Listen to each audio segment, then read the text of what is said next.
Cambiamos de tema porque el recrudecimiento del conflicto armado en el Catatumbo se ha visto permeado por constantes hechos de violencia allí en esta zona, específicamente en el departamento de Norte de Santander. Pero vamos a contarles a partir de qué momento inició toda esta crisis en el Catatumbo. Todo esto inició el 16 de enero de este año con el asesinato de esta familia que ustedes ven aquí en nuestro Gran Wall. Estamos hablando de Miguel Ángel López Rojas, su esposa Zulay Durán Pacheco y su hijo de 9 meses en presencia de su otro hijo menor de edad. Esto en zona rural de Tibú, norte de Santander. Un homicidio que le fue atribuido al Frente 33 de las disidencias de las FARC por parte del ELN, por lo que esta guerrilla, la guerrilla del ELN, lanzó una ofensiva concentrada en varios municipios como lo son Teorama, Convención, San Calixto y Acarí, generando lo que se ha considerado la peor crisis humanitaria en la historia reciente. Pero revisemos qué es lo que dicen las cifras. Las cifras señalan lo siguiente frente a lo ocurrido este año. Frente a los desplazamientos tenemos 87.438 desplazamientos, también 166 homicidios, cerca de 5 desaparecidos firmantes de paz y más de 128 víctimas, esto entre ellas civiles y militares. Ahora veamos los escenarios que plantea la Defensoría del Pueblo que se prevén para el año 2026. Lo primero, la intensificación de la disputa territorial en esta zona del Catatumbo. ¿Por qué intensificación de esta zona? Teniendo en cuenta la presencia del ELN y también de las disidencias del Frente 33 de las FARC. También la consolidación territorial del ELN, que no solo abarca el territorio, sino también pretende abarcar algunas economías ilícitas en esta región del país. Y finalmente tenemos el ingreso del Clan del Golfo. Como tal, según señala la Defensoría del Pueblo, esto podría recrudecer el conflicto armado que ya se viene presentando con la guerrilla del ELN y con las disidencias de las FARC. Pero para ampliar este tema, estamos aquí a esta hora con nuestra compañera Paula Belalcázar. Paula, bienvenida. Quiero empezar preguntándole qué es lo que ha pasado en el Catatumbo en los últimos meses de este año que ha desencadenado esta cruenta violencia en el país. Catalina, buenas tardes. Pues hay que decir que hay varias cosas que han pasado durante enero de este año, porque la crisis empezó, como usted lo decía, con una ola intensa de homicidios que desencadenaron esta barbarie, intensos combates entre el Frente 33 de las disidencias bajo el mando de Calarcá, que combate contra el Frente Nororiental del ELN. Entonces, vamos a empezar específicamente con lo que ha hecho el ejército, pero también hablemos un poco de la operación Catatumbo. Empezó el 17 de enero de 2025 con una operación terrestre que intensificaba la presencia de la fuerza pública en los puntos críticos para recuperar el territorio en el Catatumbo. Sobre la misma línea también han hecho duros golpes al narcotráfico, sus rentas ilícitas, y al menos 400 laboratorios se han destruido en esta zona con 18 toneladas de clorhidrato de cocaína. Veamos todos los detalles en el siguiente informe. Quédense cachados, no va a pasar nada. Esas memorias de la violencia que los catatumberos habían guardado en un baúl bajo llave hoy resurgen.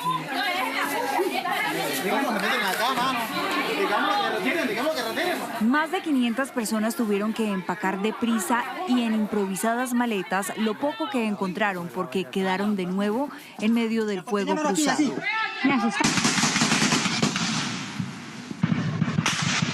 La violencia que ha estado presente por décadas hoy ha avivado el temor de cientos de habitantes que buscan un lugar seguro para pasar la noche. Pablo Teres ha sido un líder campesino por años. Se crió labrando la tierra y haciendo historia para sus generaciones en el Catatumbo. El 16 de enero de este año la vida le cambió para siempre, como a miles de personas que tuvieron que dejar sus hogares como consecuencia de la crisis humanitaria más grande por desplazamiento en Colombia, según la ONU. Ver imágenes como estas lo hacen devolver a aquel día que quisiera no recordar. Significa para nosotros recordar que en aquel momento nosotros perdimos todo.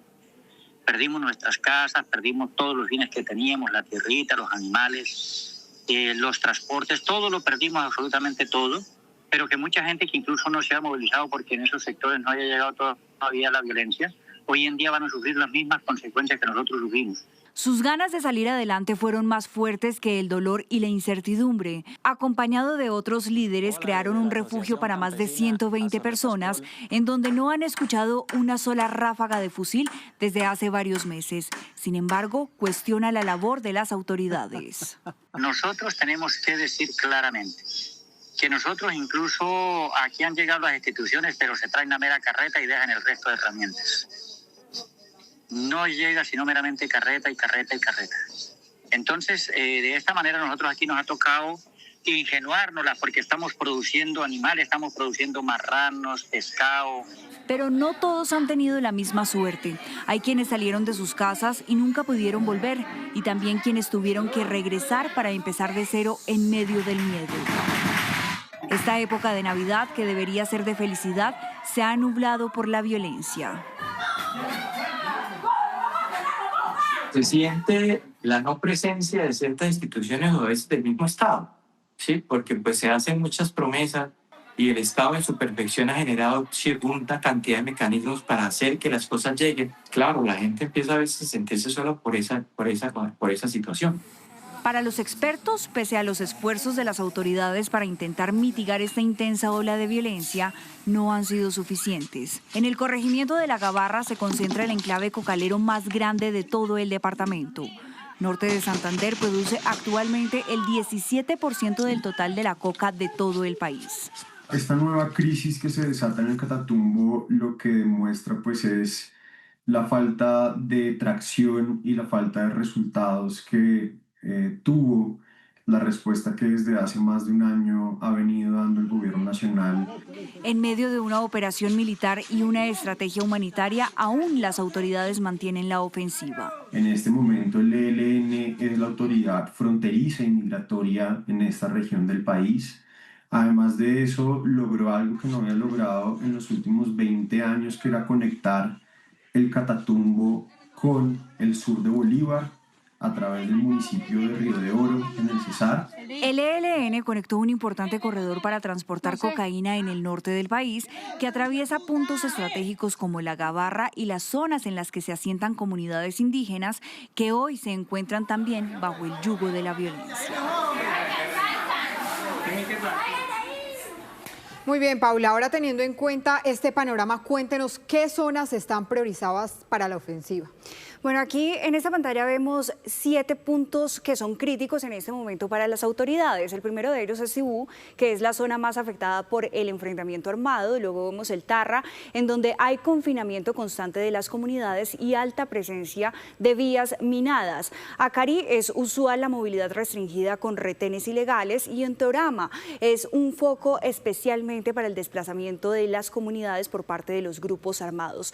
Luego tenemos Ábrego, que es un corredor clave por la cercanía con Venezuela, Convención, que es un punto crítico con alta presencia de los grupos armados por la conexión de las rutas del narcotráfico, y finalmente tenemos a San Calixto con una zona rural con control y la presencia de los grupos armados. Catalina. Muy bien, Paula, muchísimas gracias. Y a propósito de este territorio del Catatumbo, en un desgarrador diálogo con Noticias Caracol en vivo, Carmen, una madre de esta región, hizo un llamado desesperado para que cese la violencia en esta región. Dijo que son ellas, las madres, las que ponen las víctimas, y pidió al gobierno priorizar los diálogos en esta región.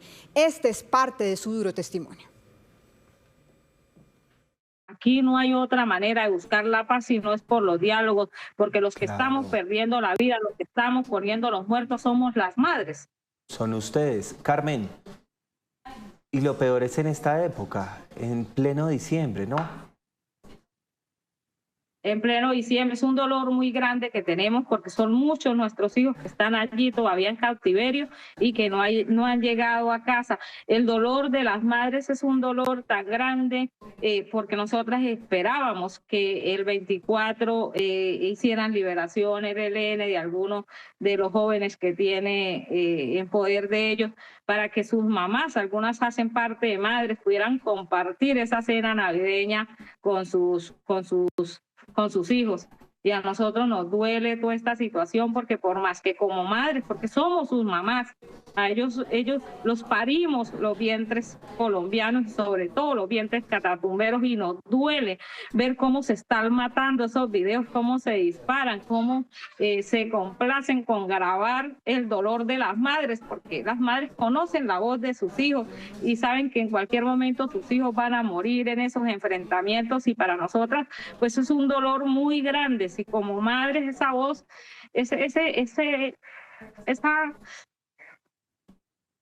esto que me tocó como mamá del Catatumbo, es un dolor muy grande saber que cada madre está sufriendo por una pelea absurda, que yo no sé qué pelean, porque aquí ya la coca no da, aquí la frontera, aquí no hay plata, no entendemos por qué se están matando entre hermanos, entre tíos, por qué tanto sufrimiento hacia nosotras.